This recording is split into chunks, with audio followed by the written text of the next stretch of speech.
Hi, good day. Welcome back to my channel and you are watching Glenn's Lifestyle. For today, i-share ko sa inyo kung paano nga magluto ng fried rice, healthy fried rice. Okay? So, yeah. Umpisahan na natin. So, buksan na natin ng induction cooker.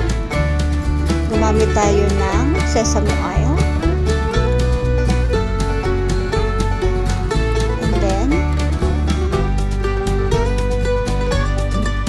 Lagyan na natin ng onion.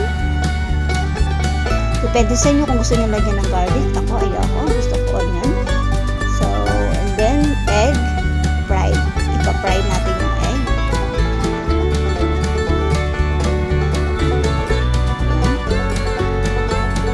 Yung vegetable. May carrots, may green peas. Pwede nyo rin lagyan siya ng broccoli. Steamed broccoli. Kalimutan ko yung broccoli. So, yun lang.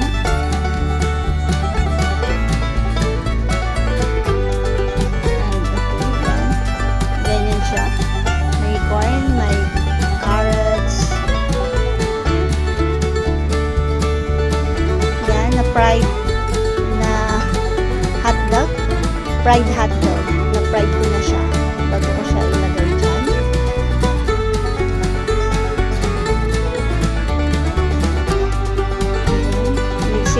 Mix muna natin maigit.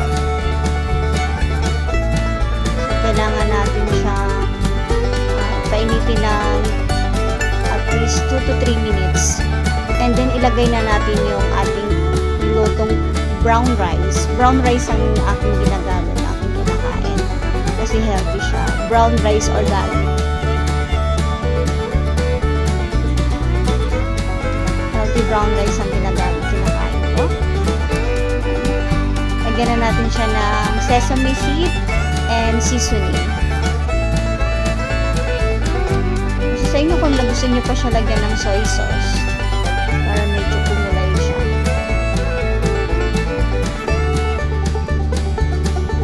Haluin maigi at takpan natin ito hanggang sa mag-crunchy yung rice and to brown.